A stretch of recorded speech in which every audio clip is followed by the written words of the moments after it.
Yo abusia, and then me episode me person me started with a very fantastic question and a story. Me say me bisa wo say e de ben pan na wo wiase we say mu. Asa wan kwa asori a anka wunya. What you say? E de ben na wo wiase we mu a se wunni Yesu ana wan kwa asori ana wunya Islam ana wunni Muhammad ana wan kwa Mecca ana wan kwa Israel wunya wa abrabom. Tro comment section we de ben pa e na anka wan kwa asori a wunya e wa abrabom. I like starting this episode with fantastic stories because I need your subconscious mind to be alert. Enti abusia me ma usa stories we na wo de atwetwe wa adwen e de ababibi so. So let's get into today's story. But before we do that, I want you to think about this Christianity. What are the real and tangible benefits have you gotten from it that you wouldn't have had from anywhere? Ade kopotia wunya wo osum ni mu a sanka wunni wa anka wunya no eyeden ya twro wo ho no mame na mehwe ukoye no. Did you get money?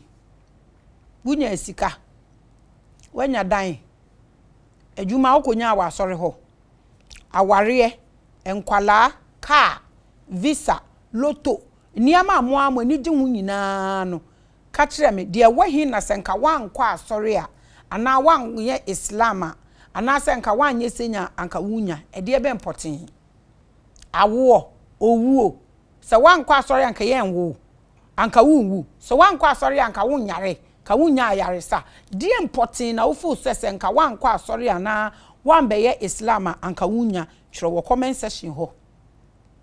What about Ghana? Ghana potting.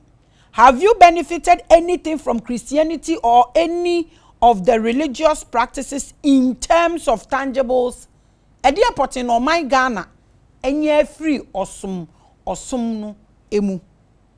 Islam, Christianity, Shintoism, name them. Edia ben potting na ekosu okromu ha. Enfaswo ben ene kuro nenya. Na enfaswo ben enanke kuro ni benya.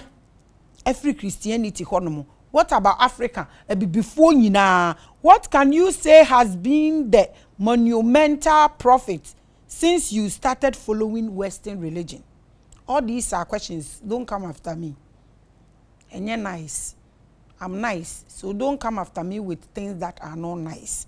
Leave your answers in the comment section for me. Why? O de wa adwene no. Chiro wo honom fa mame. Edie bem pa.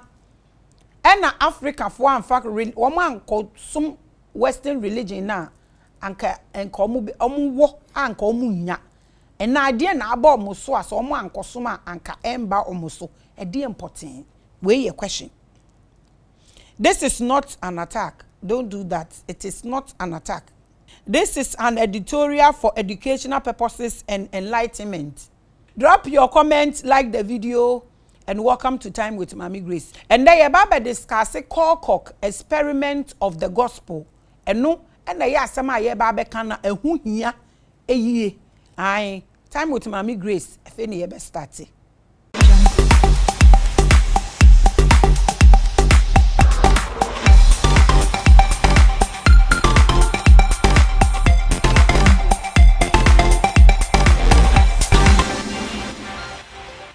Abusia, me mankrankre bia chi mankrankre bia kwaba at the bad time with Mami Grace Jumedie Kese. So today we are going to have a beautiful discussion. I be mo bia bedwin baby a wo bia wotie episode where we are dream na dream kwa achire. Say we care about our family, say we care about our life, say we care about Ghana. Asem we fa wo ho. Nti dwen ho na tro wo comment e wo comment section ho no mo. Ni nyina efensisi ni yenhwe emfaso Ghana enya free Western religion no emu enanka enu ni ha anka den na Ghana fo beye anka na Africa fo beye anka omu nnim nyame ana se religion amba anka yen abibifo ye den nipa ka ye bronsam asefo ka ye den eno na nne me pese me ne wo e discuss e de be important na brofo no hwe ho a omode religion bre ye ti before ayete ya na omumba ye ne nko na ye ni nyankopon ni hwe ya na. All these are questions. I heard a story. It was about Colcock and how they used to create Christmas for all of us. So be at on the Bopano this episode. I'm sure most of you have heard this story in different forms. Somewhere in the 1930s, Coca-Cola realized that people don't buy during winter because of waba. Na Coca-Cola so de echile. Na mo de bobo mo wache ni mo meat pie no so na mo ye ewu mu no. Na ye mo se ede. Nti omo tena ase no mo hu se edu winter microphone to Coca-Cola kra o. Nti ede be nkra na ese yetumi eye wo ho. Nipa bi nyansa na omo adwene no. It is only in Ghana. Ena bibi nkoyie ma ya yenim ne ye gyina hada bi ya twen so obi di bibi fo beba. Yenya bibi fofra na ye hwehwe visa. E betena sorry dem faste abompaye just to get visa and go because aha no ye hwehwe yina no yenya Coca-Cola de omo tena ase ena omo se awoba omo nto ntidien na omo ebeye mainly because it was cold and Coke too is best served chilled, so they were not making profit. Medical church natural. So they contracted some advertising and marketing experts who said, "Oh, let's make a big deal of Christmas and create excitement for Coca-Cola to be associated with it." Omo hwehwe omo ehu so omo nya market omo antenase o enjaye adwuma no Ghana adwuma bi start kuku 5 years 10 years obekono na adwuma no yatum okọ Dubai na se baby wo kwan na papafo no hye aduane nkitenkite na omudo wa wakọ no mache 10 years 20 years so obekono mo da so ton Ghana nkwa na bibi wo baby a eduru da bi na okoso okope bibi ato a unya hwe nto obekono ade ni start gidi obehu anagban na eko. It's only in Ghana na ye jai adiem enye yie ntini ye jai ni enya bayifo so de ahye no we mu de omo anye saa o omo hwehwe solution to their problem because ye nto ade ne winter nye se ye nto forever o embre bi du a omo nto ntine se omo hwehwe solutions. Man, you're confused. I want you to take your time and listen to this episode. So they were inspired by the image of Saint Nicholas, Papa Saint, Saint Kwame Nkrumah, Saint Komfo-Anokye, Saint Osetutu, Saint. Any Saint bia anti nkrofo we were inspired by Saint Nicholas. Stage name Santa Claus, obi anim, ono ye buronya ochecha ade, and splashed the red color of Coca-Cola all over it, and hona na pa ejato boom. Business no aspake eno na kono ode ne ho akotale. Christmas is now a major holiday where everyone drinks Coca-Cola because Saint Nicholas is Father Christmas. Hooray! A Christopher so much alcohol. Inti nsefuo, pito, burukutu, your friend is saying, "Baku yo mucha na betting tintin." Your friend is saying, "No minim ni di odeka, ai apetechi, ni akeka ka ho ni nyina lawu." Enu ebeku yam kuro no menka se kobons konom nsa na abo. Enu ebeku yam kuro no yese yempe yepe sugar aya dai yasande kala so aka ho besi nne Coca-Cola company bi anywhere ya Africa dia. Obi ampo onim recipe no. Ayete se beef foster bread no. Enu mpo de emi nua de ya Ghana ni de enti enyame ya. Nkrofo it na ase no omo fa de strategy. Omo de kala pe o. Omo de gu bottle no ho enu anu no. Ena boom. Wa wote ya waje atum se bronya obanum Coke na wo Kristoni nti wonnum ensafuo. Wonnum modeka, wonnum pito, wonnum toose, wonnum burukutu. Nyina so bolokra wonnum biu. Aje se friend hibiscus ansa na obanum. Ena kire se business ebumi ma nkrofo we. If you ask me, this is a smart and intelligent thinking. When Jama company nengu. In fact, mumi endi nokre. Lebanese for, Chinese for, Indian for, bobo mu ina omudin, omo company se waha. Ghana for the enu etumi compete ana. Na China ni niyama no de ba no waye tai chi. Eno no mo de ye omo business. Obibi ni te ha. Ose spirituality ni ba bia. Ube kwa ba na waboka. Ayin. Na odi bega kogu farm say ye friend tweme no na ye friend tai chi. Omo de ni ye business. Wahu abrofo na ma spirituality na ye easy. Omo de ato bibia mu flexibly. Ye de ne de ba we saying. Ayeti say spirituality no do hu beji ma ade uti ate. Bibia omo de aka ho. Nti no onipa na ye ade na odi bibia enya de be te say obi no ye special ho ansa na nipa tumi akwa tap into wait. Ye de bibia ye problem okromu ha. Bibia wo wiase bia ye problem. E di mo bibini. E kwan a Coca-Cola for ne fa so. Eye omuniama ha business no ebumi ma omo. Enu ni a very intelligent thinking. Ye de ne de ye de be so obi na ho abo nipa dua. Pure creative genius. Omo adwene ye adwuma. Look at the benefits it gave Coca-Cola, a huge brand and big business across the world. Billions of bottles of Coke is bought daily, and during Christmas, it goes off the chain. Big sales. Aye, yes, war. I'm will be business. They say Coca-Cola, tell me where you will not meet Coca-Cola. All over the world. Ghana ha, Christmas to do a ubakwana short. Unye bimpo na wato. Obi make business huge one just because of obi awo. Obi or the red assign bottle no keke. Attaching it to Christmas. Boom, it is done. Wanya fasting 3,000 days. The other day, me who billboard 100 days fasting. Ewo ayi be kwan so ho. Pram ho baby. Now see 100 days fasting. You pass Jesus. Jesus did 40. You pass Jesus. Wa omo anye bi o. E ya dwen no. Evram ne kan no omo de ye adwuma. Business ne bumi all over the world. Christmas is everywhere. Se bronya do na ye problem kese. Now, in Africa, everybody drinks Coca-Cola on Christmas. Children love Christmas because of Coke and rice and chicken. And then they jai no bi enya bi dintia. Na katiti mire no mu no no mo be no amo no mo be hwie Coca. Na eche se asemasi. Na ye say ye nya ade papa bi di. And there bu dia na ye di and the 16 years no kidney problem. We are eating owuo. Nenso ye di na hoden so. Omo yes aniama we nyina obi abro nyedu opese odi onum Coke baby akurasi dontori bia mu obi apese onum Coke wo. Imagine it. Business in a booming. Bibia wo be di bia efri nkrofo we ho.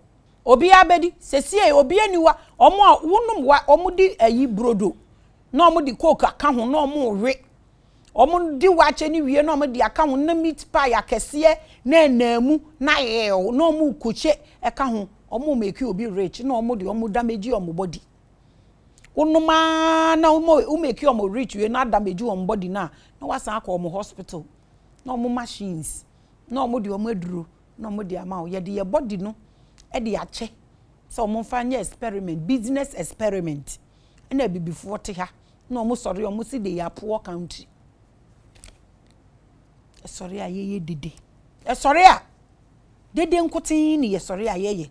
Someone used religion to create a business empire. That is smart thinking. Use religion or the ayeniama. They are rich. We are buying for them. What have you gained from religion as an African? As a Ghanaian, what have you gained? Tell us. It can be so. At the end of we gain our force religion, you want to gain life, death, salvation. Which one? Tell me. Reincarnation, money. At the end of what get it? Catch them in the minty. A question of me be so. Medical catchers and bear attack me. A seven of me be so ye mano. I'm sure Coca-Cola makes more money than some government in Africa. and they have totally taken over a religious celebration to make a big profit. So what is Africa cashing out on religion with? Dear Ben, and maybe before, almost somebody in Sika, religion. China for they don't believe in Jesus.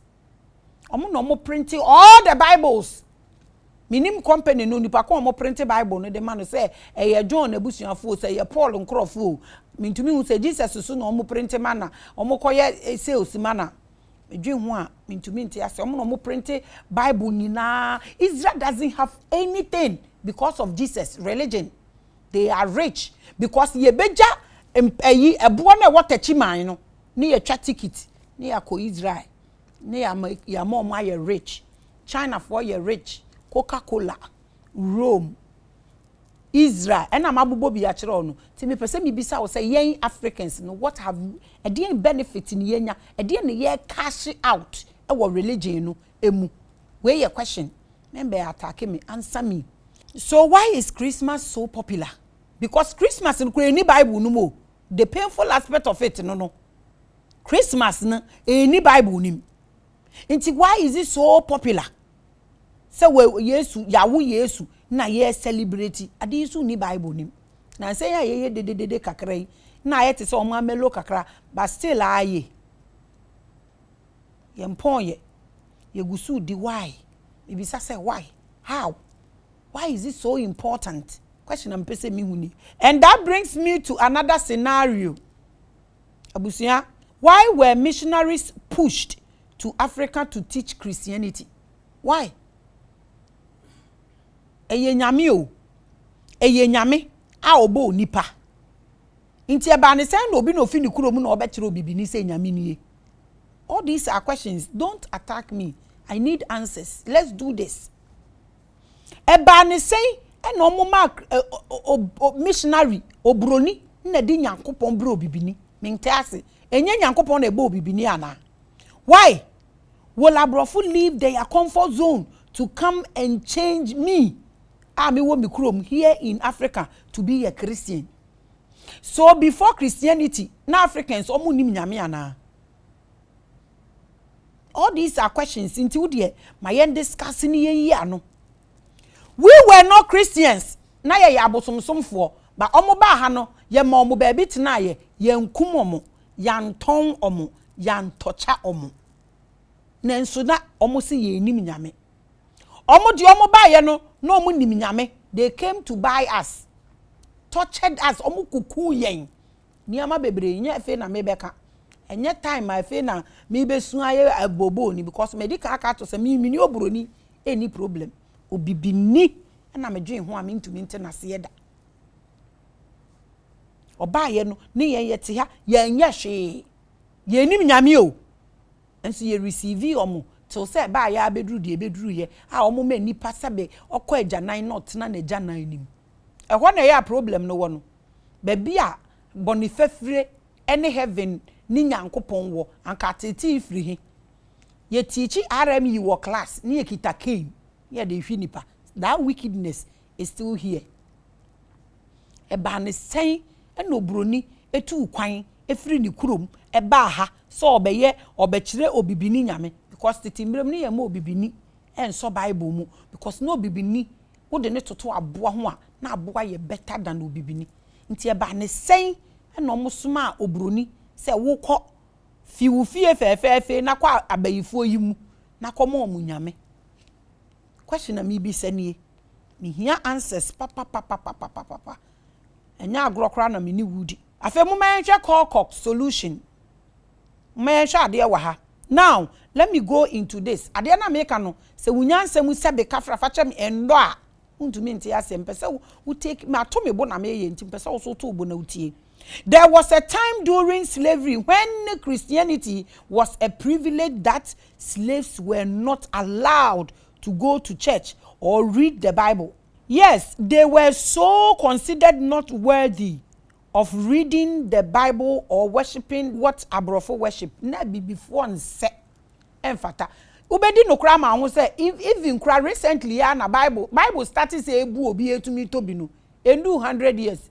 No, enu 50 years mpo na a few people no more Bible enu nti no mutumi corner match people na eya yete se so bi hu Bible ni bi kura wa hu bibi because no bibini ne hunte se ode ne nsa ebe so Bible no mpo no wa read bi no bibini hu mpo nte so no so besom dia obroni esom till so mo be ka kire yen se wudi nsuo ye kohohoro wo hu wo nsuo mu a wo be se nipa. That was what introduced baptism to obibini.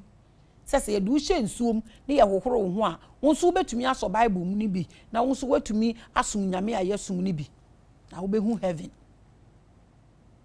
Enu mpo obibini se mempe ye force ye binum bebre ye di omo nyina di wrewre mu abusia edi enti na obroni be firi ni kurom na wa ba so obekire wu bibini nyame sen eye papa momianka nokre anko de bebre o mibisa wo anko de bebre free that titibesi nde yade ye ho all these things are questions nti me ma wo bu mfu kura se wo yo kristoni a they were humans than us that time no mo ye nipa echen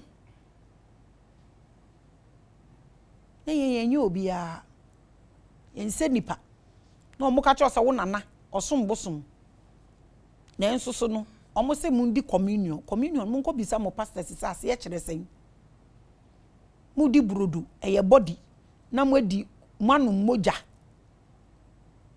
na mo di akai obi a wawu apama eda mo ne ntam nko hwehwe mu yie me nkom deep na mo aba me so anadwi. So what happened? Eba ne sen and omutumi di saa de we de brel. Why is it that something that you don't want slaves to do, you are now sending missionaries to come and force it on us? Because no more mass slaves ni nyebi. Everybody can attest to this. Say time na omo wasoro ho Cape Coast Castle no. Na slaves no wase na apampamu ho e na omo claim so omo kan Bible no. A forgiving God Bible. Na ho na omo kan. Omo anfa ba ko anto nkrofo na ho na binum wu na omo to omo twene. Ship ebefa first slaves ne de koy na ya twere omo Jesus. They didn't want to tell us this. So how come say suddenly omo to nipa say tua omo ka san be boka esisi yi asori dan e ba be kire ye nyame e de important na si ye. Ye nananom they didn't have opportunity to ask questions so. Won so a wo opportunity now e de na wo ye. E de important na wo ye sesi e de nti na san krofo no omo de sa niama we bre yen se yen de omo aba omo be kire yen onyankopon ha e ya awrehosem o obibini bisa questions da e ba ne se na fe de ade a mosem yenye bi no mo aba ha mo be force na e de ahye kon. Well, there was a book titled How to Make a Negro a Christian. Obi abetumi ahwe bi se se de internet nti ope book bi a enya din o ebi wo ho aye ni obetu esika kakra ma enye pepa atria ne sua e be boa wo knowledge is power titua ne sua e be boa wo pa. Written by a guy called Joseph R. Washington Jr. O man ka se obiri ye boa ana se apia na tworoye omo munua Joseph R. Washington Jr. Ono e no tworo book yi na me pese me bie mu kakra kyero mo a mo ya ade na mo ye nankasa mo nte ase obi so kana sem so a mo pese mo tese wiase nyina ya mo dia nti mo dia mo pe no obi ya enye untumi enforce obi wiase nya wo dia nye ona abetire obi di onfa na bra bonye me ko hela me fa ma me no papa ne nana ne wabusuafo ene wo mbon children emfa nko eme nko ana meko ena wahu channel we yem fixing tally wani ne ho a wo bie wani na behwem force wo be click so ansa na wahwe. So move on with your life.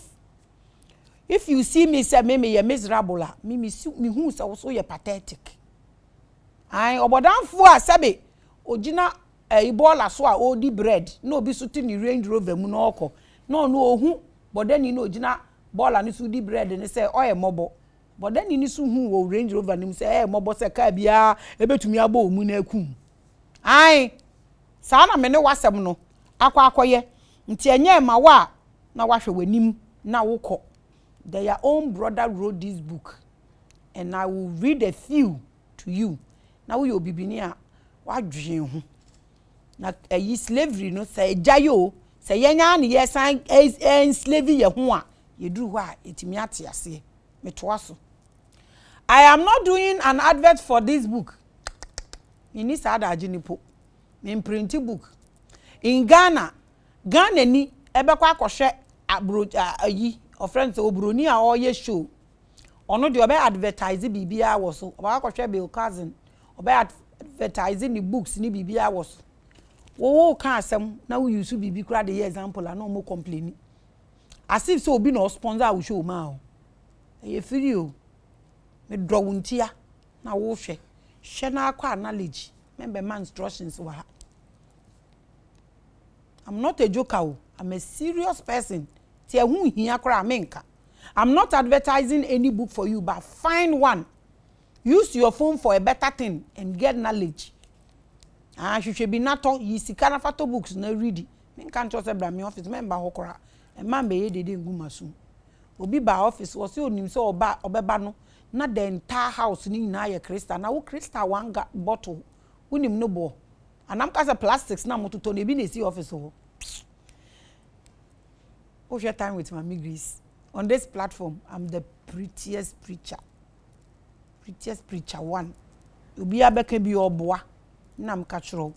Obi betumi ame aso na meba abeka. Now, I will tell you some of the reviews of this book, displaying why Abrofo later decided that we all should turn Christians.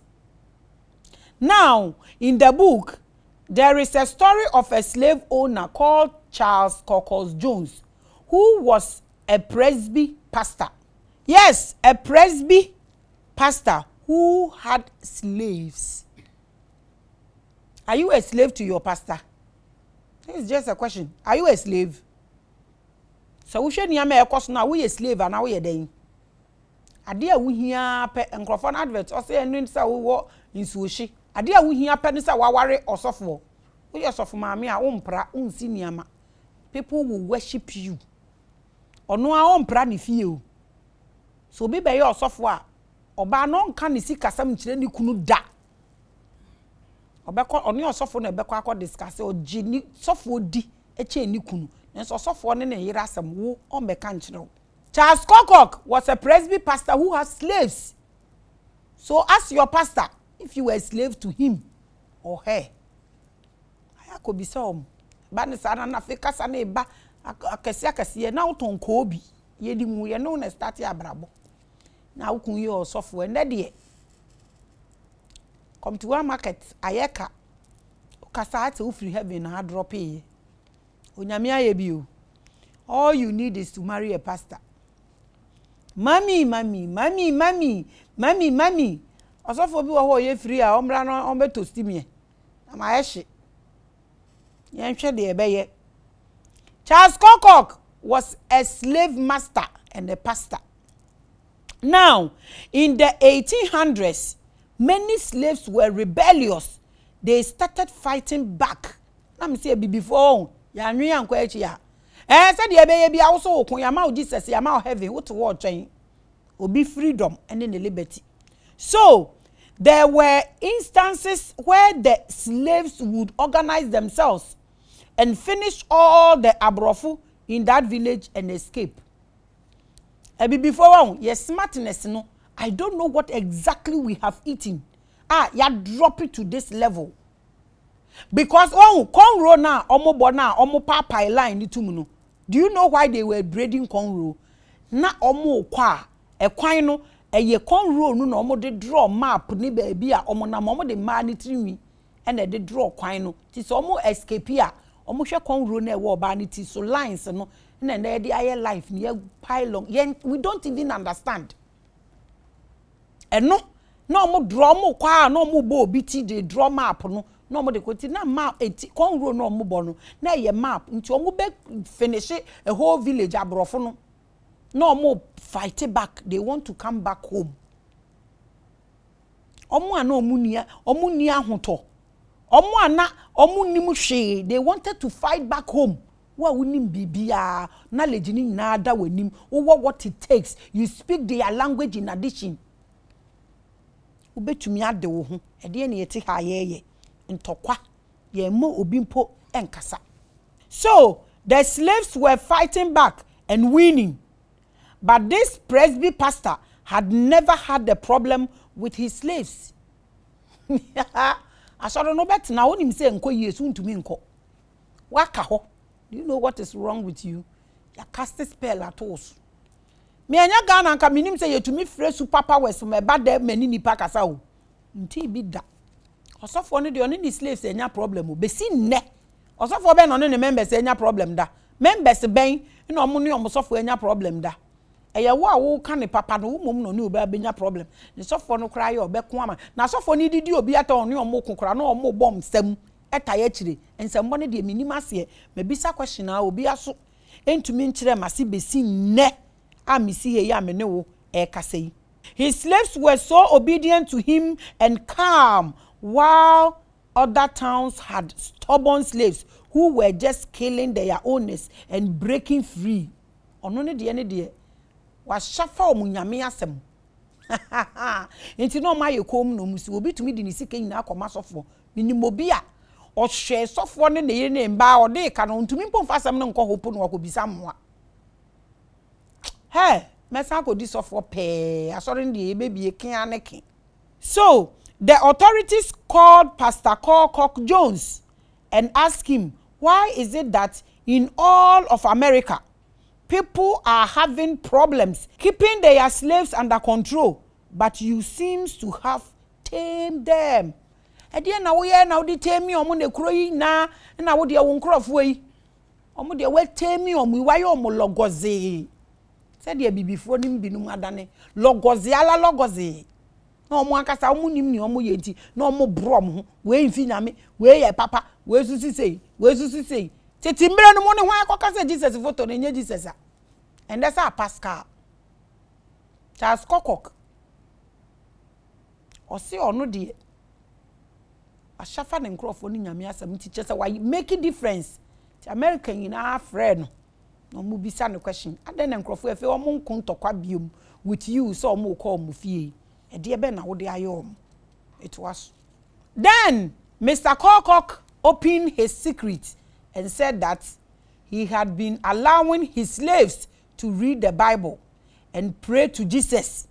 He has made them Christians and worshippers of Jesus Christ, so they are so humbled and obedient. This is the success of the COLCOK experiment. So as a plan now COLCOK use ye ni. O say ade a media ma omu nie. Mama omu so kan Bible ni bi. Mama omu so bo mpaye ma Jesus. Mama omu nso so esum nyame ni bi. Ma ye omu Christians until they are so tamed and calm. Fake hope. Me see hope dia me pesa meti. It is like a poison to me. A me opinion. Don't worry about it. I'm not even talking about you. A me. Ne plan no kan no. A juma. Are you free or you are still a slave? Ibisao. All the religious people, are you slaves? If you don't come after me, when you come and write those things to my phone that you didn't buy for me, I will give you things to think about. And then I may come hell. And you may know no echo. Ne house, it's my soul, your soul. Huh? It's my life, your life. It's my death, your death. Mr. Colcock, ne experiment no ye na ye adwuma no afi America for a friend. When you post with slaves how to give them Jesus and the Bible and worship. A close case in na no de come on boom and almost so. Say all you need is to marry a pastor or become a pastor. Ibia a boko amount. No stress. So it was declared, do not hide the Bible from your slaves. Nasem no nti o ma hwemra se ma mo fa mo Bible ni slave you ensie enkoa no me ne wo mienu no Mom fancy ye bium. Teach them the gospel of Jesus Christ, and they will be tamed and humbled. Ah! Is it not happening? Now, when you talk about Africa and you mention Africa, you are the devil. Talk about Jesus you don't know. You love Jesus than me, your sister, your fine sis. Charlie Bros, you know they try you. You they love Muhammad past Mama G. Oh, one yard. This is the condition. Omo de ade we betemi ye say ye colonize wo kon neo colonialism wo kon say ye ma Jesus enya ni mu ne yetie bibia dadin say de omo declare mamon fa Bible ni nsi omo or say teach them the gospel of Jesus Christ and they will be tamed and humble. The more black people were taught the gospel, the more obedient and calm they became. Colcock encouraged his fellow Abrofu who owned slaves that do not hide the Bible or the gospel or Jesus Christ from the black people. It made them lose interest in being militant and fighting back to free themselves. Teach them the gospel and they will obey you. Give them the Bible to read and they will be humbled forever. Charles Colcock. Book no chiro yo enya me na me chiro yo we ye president yourself yo onu e na owo slaves e na onu na o chiro mo antidote e de be kan me obibini ahodenfo down esi otimfo timu a owro wo ka wafa wa beti baby ye wura bibifo ka wafa ye no say me ayi I have decided to follow Jesus. I have decided. Follow who? Follow Maame Grace. Na ubenya salvation. Ubenya nkwa.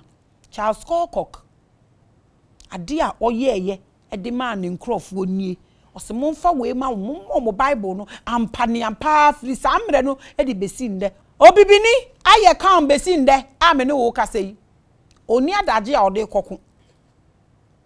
Waye calm obi besi cool and collected. Besi nde amene umienu kasei. Obibini enimu hwe than so fighting for Jesus. Osofu akode nwurem 2.5 years. Twen Nyankopon anya members so edi nachi. He mi bisa se de na ya eba mo adwene mu saa. Mo kotda nwura num 2.5 years. Mo afa toothpick amba. Ke nwura ni mu ndua no mo bubu bi. Na mo fa enye experiment nyama clinical tackle. Niama nwura etumi ye. Wentimi afa nwura ni bi anya etuo protection. Mo hwehwe Yesu enim ehu 2.5 years. Na Roman fathers no cross school no mo kono. How many years no mo de ko? Asem na edi o, me se sa poison we pa o mo de agu ye system ni mu ne de.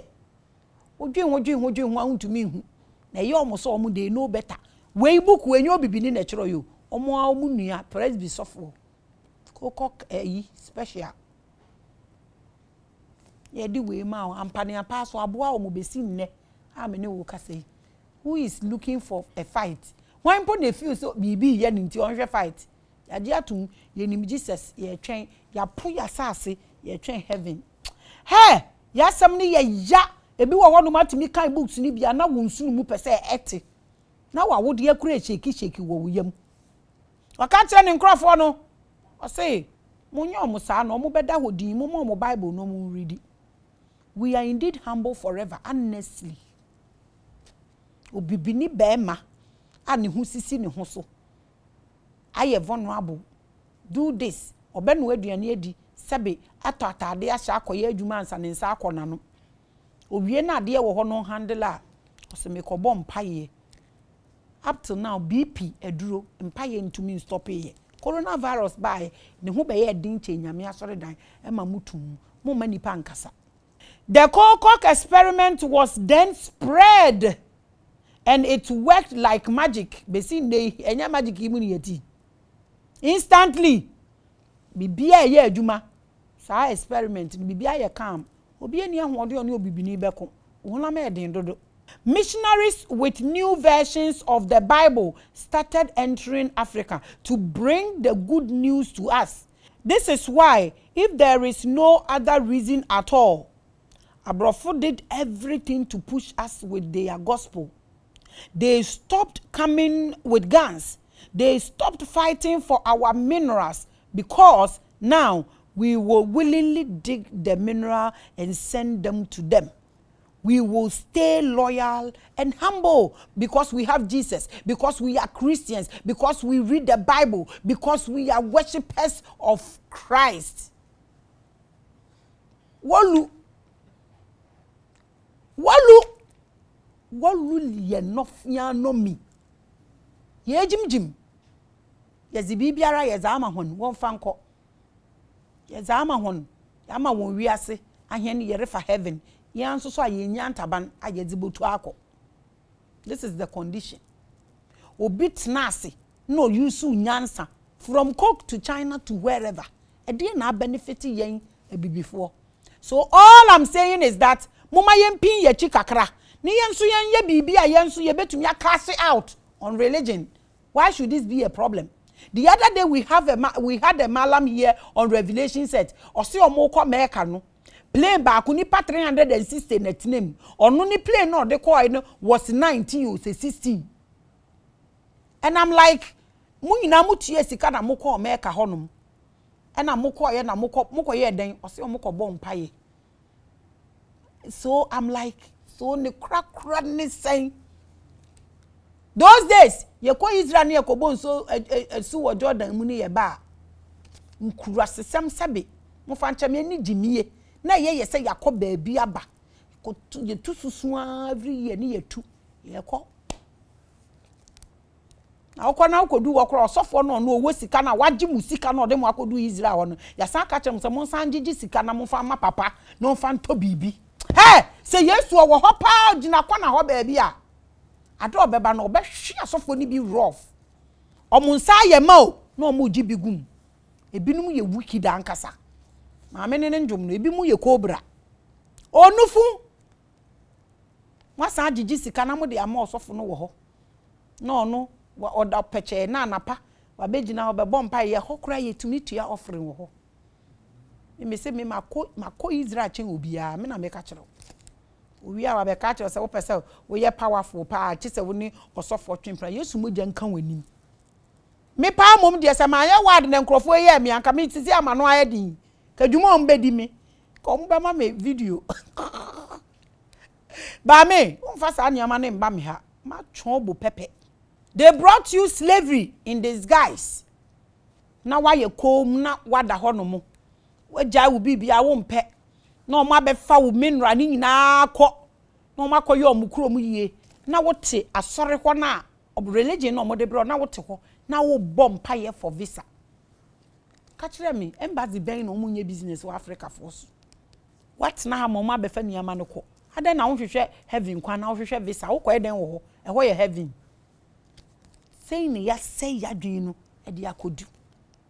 Everyone seems to be benefiting from religion apart from Africa.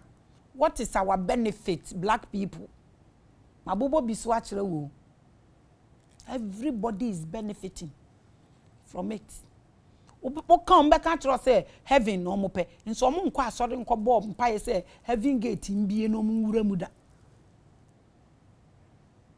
The bia cow, me bayario, me ba school fees, visa, danyo, dienyo, jumo, and yan one amobono.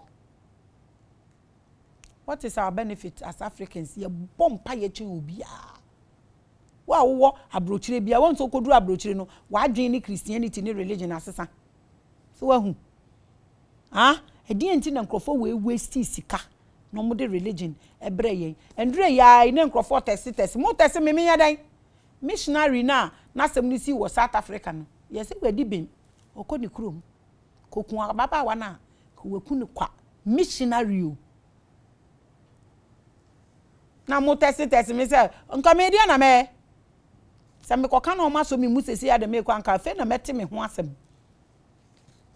mmom de no kra ni nyame ni wo ka me ho asem na one can hear me no ndi ni boko match me nya huhu ntokwa wano na the kind I will work around it physically for you me chu weekend Friday nyumire Say Saturday police phone ko adwuma. Na ye chew so e boss say omo apon. Ti Monday na masesa ewiem ama. Because you don't know me. Don't come and talk about what you don't know about me. In the name of Christianity and Islam, religion. I rehosem. Arabufu e hwede we omo sesa. Moko America kaaba na moko tua ho hweska mo de kogu kuro no mu ma nkrofo no. Ye dey benefit ni yenya. That's the question. Today, ask your pastor what Maame Grace says. There is something called the COLCOK experiment, which shows that Christianity benefits Abrofo greatly. Ask your pastor. Bible na mo read no. China fonka ye ka Christianity omo nka ho. Adan omo no mo print Bible. Bibia. Bisa o pastor, friend bisa na mame. Ai se me pa answers ombra on the se maka kire mo so won pesa wo beba na won me atena revelations kra de kasa wo pesa wo be address me topic ne de akunwa besi wo ama won ko address na ewiase mbisa wo question me mbisa wo hwe chamo se me mbisa question dey say mo mba and ya ma mo mba comment section ho because see me tie si asore dem mo wo ba comment section won na be ye guy wo ho a question na me bisa just give the answer so we know. Threat ni free mi wu na me kwa heaven me kwa brunsam jema me no obusua panyin na ne ntoma ayese de ware besin egum no me ne ne beko ka kire me ka kire o pastor sa sama me ikenie omra no be yi ano so he should tell you today what is your benefit. Bisa wo so for say papa empa ya maboya me be ebinu makotena sori dem wa ma fibro tayo mo yamu ma ebi matena ho mo aware atwam oda so e ko so seed aware ne mbaaye awo ne mbaaye ohu sense in it said there is nothing there oda so te ho ti bisa wo pastor say Maame Grace mi bisa wo sa ade na me ne umienu ye no benefit ben ene wom mame mabusua na de abagana na de edu Africa nyina. They are cashing out on us. Yet nothing from Coca-Cola, Santa Claus, Saint Nicholas, COLCOK. And then asefo, presby sofo, any asofo ni na asesho mo mpaboa and no mo to adwuma so ama mo bisa sofo mame. Say what is your benefit? Maame Grace baby saw. Or you say you will humbly go to heaven. Say yes, I no mo ka kire o. That's why you slave. That's why eye akwa ti humble ho na kwa heaven wate mamo maye hwehwe de yenso ye beye ne yenso ya kashi bibi e de aba ye hayi na wahu se de ha ekukwe no ekukwe saa tete ekuro no madi kuro no ho ama ye hoya maintenance bi enkoso ti bibi a ye te se yi e na esi ho ye te ho na adwire egu ye so se krede makram